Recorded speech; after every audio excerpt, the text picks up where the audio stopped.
আপনি আমি মীরা হোসেন।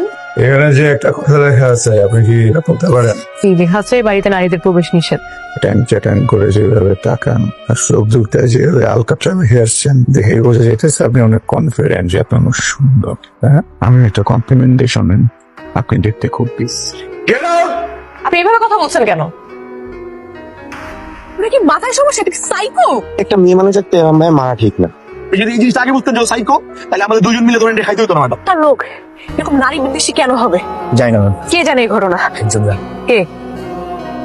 আপনার থেকে আমার একটা বিষয় জানার ছিল। এই বিষয়ে আপনার স্যার এত নারী বিদ্বেষী কেন? 10,000 টাকা আছে, প্লিজ টেক ইট।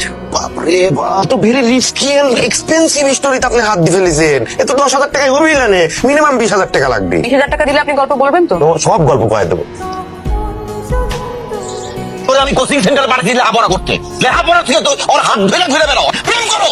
আরে তো তুই বিটা করছিস জানিস? তুই তোর দাদা ছিল আমার বাপের আরদের কর্মচারী, মানে কান্নার নাতি হয়ে তুই আমার মাইয়ের দিকে নজর দিচ্ছিস। এই চাচা, কথাটা বুঝে শোনা বলবেন। মানছি যে আপনার মেয়ের সাথে গোপন প্রেম করতে যাবে, ধরা খাইছি, লাগলে জুতা দিয়ে পিটা বলবেন না। কথা অনেক লিগা আমার দাদা যদি কামলা হয়, ওর দাদা তাইলে হইতেছে এটা বোঝাই। তোরে আমি আজকে তুই আমার বোঝাই কর। চাচা আবার কইতেছি, আপনি একটু ফুলের আপা দেখে আমি কিছু বলতেছি না। তোর বাপ তো আইসে, তার আগে আমি মারি যদি ওর গায়ে লাগছে আমি গুলি জ্বালা দেবো। আমি আগুন বাপের নিয়ে গালি দিলে কার সহ্য হয়? আরে বাপের নিয়ে গালি দিলে কি বাপ ছোটাইয়া দেবো? আমার বাপের নিয়ে দেয় নাই তো, তাহলে আমার বাপের নিয়ে দিয়েছে। কি এত বড় সাহস? কি এই, এত বড় সাহস আমার শ্বশুর নিয়ে গালি দিছে? পাইছি নাকি আপনি? আরে আরে বাপ মেয়ে আমার ভুল হয়ে গেছে, আমার বাপ মেয়ে তুমি ওনাদের কাছে মাপ চাইতেছো, তুমি কার কাছে মাপ চাও? মাফ করে দাও, মাফ করে দাও। কি কর, জামাই শ্বশুর এইসব হয়। আমার কাছে বাচ্চা দরকার, আপনি আমার দাদার কাছে মাছ হয়েছে? তোমার পোলায় আজকে যে কাণ্ডটা করলো এটা কি ঠিক করছে? জলি, তোমার মেয়ে যেটা করছে সেটা খুব ঠিক করছে না? থামেন আপনারা। কিছু তো একটা করতে হবে নাকি? এইভাবে তো চলতে পারে না। ওদের কিভাবে আলাদা করা যায় একটু ভাবো। আমিও সেইটাই ভাবতেছি। আবার রাখছি না। শোনো, আমি তোমার প্রেম মেনে নিলাম। আমার একটা কথা তোমাকে শুনতে, এইচএসসি পরীক্ষার রেজাল্ট দিবে আর 1 সপ্তাহের মধ্যে। আল্লাহর ওয়াস্তে তোমার কাছে আমার একটা ছোট্ট অনুরোধ, ঢাকায় গিয়ে তুমি একটা ভালো জায়গায় ভর্তি হও, একটা ভালো রেজাল্ট করো, তারপর একটা ভালো জায়গায় চাকরি করো, তাহলে তো তোমার জীবনই সুন্দর হবে, তাই না?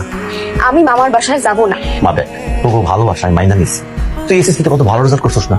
এখন এই প্রেমের জন্য যদি তুই এইচএসসি তে খারাপ রেজাল্ট করস, এটাকে মাইনা নাও যায় কম। প্রেমের কারণে রেজাল্ট খারাপ হবে না আমার। আরে খারাপ রেজাল্ট হবে না কইলি হইতো। ওই পোলা যখন তোর সামনে দিয়ে হাইটে যাইবো, তুই কথা না বইলা পারবি, না দেখা পারবি? আমি ক্লাস 9 থেকে নিয়মিত ক্লাস ফাঁকি দিই। কই তার জন্য তো আমার রেজাল্ট খারাপ হয় নাই, আমি তো ভালো রেজাল্ট করছি। এইটাই সমস্যা। তোমার তো পরীক্ষা শেষ, রেজাল্ট দিবে আর কয়দিন পরে, আর সামনে ও পরীক্ষা। এরকম প্রেম রিলেশনের মধ্যে থাকলে পরীক্ষা ভালো হবে? সেই দায়ভার কে নিবে? তুমি নিবা? সম্ভবই না। অ্যাজ আ হাজবেন্ড আমি ওকে এই অনুমতি দেবো না যাওয়ার। না, যাইতেই পারবে না। আমি ওর হবু জামাই, আমি যেতে দেবো না। আচ্ছা যাই হোক, আমি কিন্তু মামার যাইতেছি না, শেষ। বললি আমি যাইছি না। আব্বা, আমার রেজাল্ট খারাপ হবে না, বিশ্বাস করো। আর ওর সাথে থাকলে আমি ভালো রেজাল্ট করবো। রেজাল্ট যদি খারাপ হয় আমি কিন্তু খাইতে পাঠাবো করে দিলাম। এক কাজ করি রাশেদ ভাই, 10,000 টাকা রাখেন আর 10,000 টাকার গল্প শোনার রাখবেন। একটা গল্প বলতেছে না, অর্ধেক বলে অর্ধেক টাকা ফেরত দিতেছেন। এই আপনি কি বাটপার? রাশেদ সাহেব আপনি থামেন। আপনার পলিটুকু বলতে সমস্যাটা কোথায়? সমস্যা হারামে। দেখেন, আমি পলিটুকু শুনতে চাচ্ছি, আমি অনেক ইন্টারেস্টেড। পলিটুকু বলেন। শুনুন, এখানে গেলে পড়ালেখাটা ভালো হবে, এরপর একটা ভালো রেজাল্ট করে আমার কাছে চলে আসবা। গ্রামে এতদিন প্রেম করছি, সবাই চুপে প্রেম করবো। তোমাকে ছাড়া আমার নিঃশ্বাস বন্ধ হয়ে আসে, আমি পারবো না তোমাকে ছাড়া থাকতে, প্লিজ বিশ্বাস করো। ফোনের জন্য ভিডিও কলে থাকবো সারাদিন, দুদিন বসে তোমার ঘ্রাণ নিবো কিভাবে? মন চাইলে আমি তোমার হাত ধরবো কিভাবে? বাচ্চা আমি করো না তো প্লিজ। আমি তোমাকে ছাড়া সত্যি থাকতে পারবো না, বিশ্বাস করো প্লিজ, আমাকে ছেড়ে যাও না। ফুল, চিন্তার কিছু নাই। আমি পৃথিবীর যেখানে যাই তোমার জায়গাটা অন্য কাউকে দিব না।